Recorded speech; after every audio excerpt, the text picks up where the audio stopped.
आज हम सबसे पहले रूरल प्लानिंग का सबसे पहला टॉपिक जो है मतलब रूरल एरिया में लैंड यूज कैसे इस्तेमाल होता है, मतलब इस्तेमाल हम कैसे कर लैंड यूज जो है दो तरफ के, एक अर्बन में होता है एक रूरल में। तो आज का टॉपिक हमारा रूरल के बारे में है। तो सबसे पहले इस बात पे आपको लेना चाहता हूँ कि मतलब रूरल प्लानिंग की जो पहला टॉपिक है हमारा वो रूरल लैंड यूज है, मतलब लैंड का इस्तेमाल कैसे होता है रूरल एरिया में। बेसिकली देखा जाएगा तो हमारा जो रूरल एरिया होता है उसमें ज़्यादातर एग्रीकल्चर होता है, और कमर्शियली वही मतलब मैन जो है, जैसे हम जो रूरल एरिया अर्बन एरिया के मुकाबले उसका जो कंपैरिजन करेंगे तो अर्बन एरिया में हमारा जो इंडस्ट्रियलाइजेशन होता है, जो मैन जो है इम्पैक्ट होता है जो इकोनॉमिकली ऊपर उठने का किसी भी स्टेट या कंट्री का, वो उसके फैक्टर्स बहुत सारे होते हैं क्योंकि वो फैक्टर वहाँ पे अवेलेबल होते हैं। और इंडस्ट्रीज मैक्सिमम वहीं लगती हैं जहाँ एरिया पे रॉ मटेरियल होता है, क्योंकि रॉ मटेरियल अगर सस्ता मिल जाए तो उसको सामान को एक दूसरी जगह लेने में आसानी होती है और ट्रांसपोर्टेशन का भी सिस्टम ठीक रहता है। तो हमारा जो रूरल एरिया आपको पता ही है, लैंड रूल जो रूरल एरिया में होती है वो एक लोकेशन पर्टिकुलर खास तरह के फैक्टर से अफेक्ट करते हैं, क्योंकि डिफरेंट टाइप की लैंड होती है। हर एक जगह जो है ना एक तरह का वो टोपोग्राफी नहीं होती है। जैसे हमारे जे.एंड.के में पूरा पहाड़ी हिली एरियाज है, और वहाँ न्यू टेक्निक्स जो मशीनरीज यूज होती हैं, जैसे पंजाब स्टेट में हरियाणा जो हमारे स्टेट हैं जो मतलब जहाँ पे न्यू टेक्नोलॉजीज यूज की ट्रैक्टर वगैरह, जिसकी वजह से जो और प्रोडक्शन भी प्रोडक्टिविटी बहुत ज़्यादा हो जाती है। और प्रोडक्टिविटीज मीन्स जो हम इनपुट लगाते हैं उसका आउटपुट बहुत ज़्यादा होता है। और प्रोडक्शन मीन्स जो हम लगाते हैं उसका कितना निकला, मतलब ये लगाने का कितना नहीं है मकसद, मकसद है कि हमारे पास प्रोड्यूस कितना हुआ।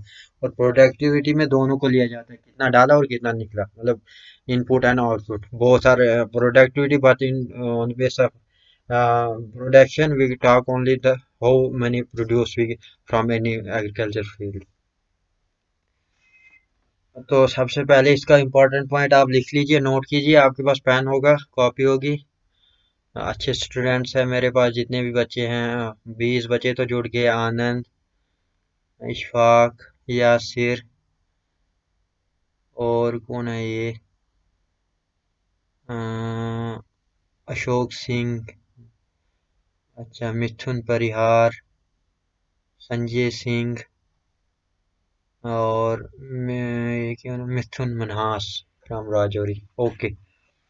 तो मैं आपके सबसे पहला पॉइंट ये लिखाऊंगा, जो हाई वैल्यू एरियाज होते हैं ऑलवेज कैप्चर होती है the central location in the city. अगर हम किसी भी एरिया सिटी में, ये नहीं सिटी कहा जाता है कि अर्बन एरिया में सिटी, रूरल एरिया के भी एक जहाँ पे हर एक चीज़ अवेलेबल होती है और मार्केट बनी होती है, वहाँ पे जो है ना ज़्यादातर, क्योंकि वहीं मटेरियल पहुँचता है और वहीं से सप्लाई होता है दूसरी मार्केट में, या वहाँ से भी लोग ले जाते हैं जो भी हमारे गांव का जो भी फैसिलिटीज जो हमारा मटेरियल बनता है वहाँ।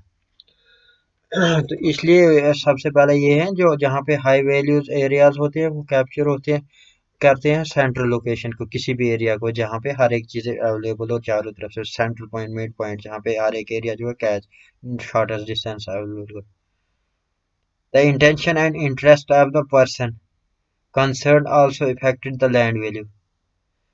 जो इंटेंशन होता है किसी भी चीज का, मतलब किसी भी चीज में इंटेंशन कितना है और उसका इंटरेस्ट कितना है, वहां से हम लोग जो वहां पे पहुंचेंगे वो लोगों का कितना इंटरेस्ट है, कितना बेनिफिट है उस एरिया से या उस जगह से जो एरिया हमने उसके लिए मतलब चूज किया है कि वहां से हमारा जो मटेरियल रॉ मटेरियल या जो मटेरियल बना के हम या कोई भी चीज यहाँ से हम जा सकते हैं, और अवेलेबिलिटी भी है और फैक्ट्री भी रिस्पॉन्सिबल है, और आस्था से मतलब आराम से भी, और ट्रैफिक की अवेलेबिलिटी भी है, और लोगों को आराम से पहुंच भी जाएगा और लोग आसानी से इसको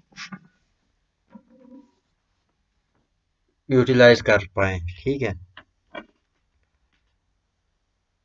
land values distribute land uses according to their ability. Ability के मुताबिक ही जो है लैंड डिस्ट्रीब्यूट होती है। तो पे land values determine the distribution of land use. और लैंड यूज जैसी मतलब जिस हिसाब की लैंड होगी उसके हिसाब से वो डिस्ट्रीब्यूट भी होगी, और उसको यूज भी उसी हिसाब से किया जाता है। मतलब जिस पे जो फैक्टर जहाँ रिस्पॉन्सिबल हो उसी रिस्पॉन्सिबिलिटी के बेस पे वो चीज़ें लगाई जाती है और वही उगाई जाती है, जिसकी प्रोडक्शन भी वहाँ ज़्यादा हो जाती है। और अर्बन लैंड यूज में क्या होता है, availability of suitable land in the city, और the land near the main road arteries have high value. जो मेन रोड के पास जितनी भी लैंड होती है उसकी हाई वैल्यूज होती है। The outer area of the city which is free from physical obstacle have the practice of high land. हाँ, जो सिटी के बाहर भी होता है एरिया, क्योंकि वहाँ पे एग्रीकल्चर फैसिलिटीज ज़्यादा होती है और एग्रीकल्चर एक्टिविटीज ज़्यादा होती है और आसानी से भी हो जाती है। ये हमारा एक टॉपिक था नेशनल लैंड यूज। मतलब आपने ये कुछ बातें समझी इसमें कि क्या क्या फैक्टर रिस्पॉन्सिबल और कहाँ कहाँ पे लैंड की वैल्यू ज़्यादा होती है, और उसमें लोगों का इंटेंशन और इंटरेस्ट कितना है, वहाँ से बेनिफिट कितना ले सकते हैं, और उसकी लोकेशन का मैन जो है सेंटर पॉइंट जहाँ पे और भी होगा और वहाँ पे इम्पैक्ट ज़्यादा होगा, और लोग वहीं पे जाना पसंद भी करते हैं और सर्विस वहाँ पे अवेलेबल। थैंक यू, ये आज का टॉपिक था। कल हम और मिलेंगे इंशाल्लाह। बाय द वे, अल्लाह हाफिज़, अस्सलाम वालेकुम तमाम, गुड नाइट।